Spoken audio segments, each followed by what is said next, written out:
All right, Matt, let's take a look at our forecast back here at home. It looks fantastic. Unfortunately, you are also tracking Irma. Yes, of course, all eyes are down on the Caribbean and South Florida as Irma continues to just barrel through the Caribbean, eventually making that northerly turn into the peninsula of Florida. Here across the Delaware Valley on our Saturday, it's going to be fantastic. And our weather watchers are talking this morning about some cool, crisp, but clear starts to the day across the entire area. Check out these temperatures, 40s and 50s to start the day out. It's 48 degrees this morning at Phil's house. He's in Philly. He's got that sunshine already. But again, 48 is definitely a cool morning for us. It's a little bit warmer up at Peter's house. He's up in Lawrenceville, but also has that sunshine. It's 52 degrees for him. And let's head out. 48 this morning at Denise's house. She's in Westchester. She's got that sunshine, and she's saying it's a beautiful morning, just a little bit chilly to start, and it definitely is. Grab the sweatshirt as you step outside.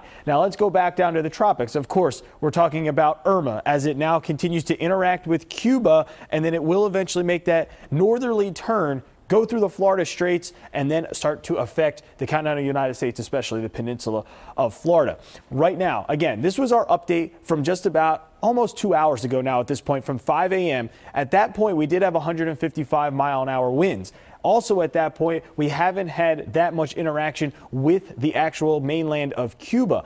In the last couple of hours, though, since this update has come out, we've started to see a little bit more interaction with Cuba. So it wouldn't surprise me if we've actually seen a little bit of even further weakening of those winds, which of course is some good news. But there is the chance for re-intensification. I'll talk about that in just 1 second. The outer bands on Storm Scan 3 of Irma are already starting to affect areas from Key West, shower, thunderstorm activity, up through the Central Keys towards Key Largo and then up into Biscayne Bay. Now, Miami hasn't quite gotten in on the action just yet, but Homestead, Florida is, and as I said, much of Biscayne Bay seeing thunderstorm activity. And then these outer bands will continue to lift northward as the system progresses west and starts to make that northerly turn. We'll start to see more rain and thunderstorm activity push into southern Florida. Here is the entire satellite picture. You can start to still see that eye in there around our clockwise, or excuse me, our counterclockwise rotation, but on the northern edge of this storm, you see a lot thicker cloud cover, a lot more deeper reds,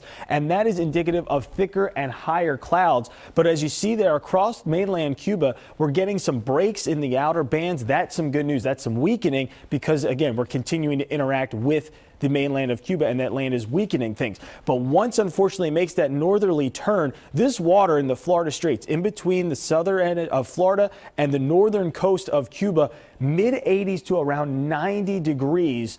So once we get into, even if it's not truly open water, that could allow some re-intensification. No matter what happens with this, even if it continues to weaken, it's still going to be a very powerful, very dangerous storm that is going to be affecting the southern end of Florida. This is what I'm talking about with those temperatures of the water. You again see in the mid 80s there to 90, again, in between the Florida Straits. So that is what is going to once again allow some re-intensification to possibly happen as this continues to track to the north and then eventually off to the west just a little bit. Irma by 2 o'clock in the morning tomorrow, right around the Key West area, the Florida Keys probably going to be affected tomorrow morning.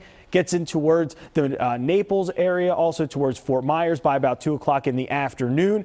Tampa Monday morning as a Category 3 storm still, and then we go up into the Tennessee Valley looking for some effects there. Also still have a couple of warnings out there, of course, across the southern edge of Florida. 74 degrees tomorrow after 71 today, Jada.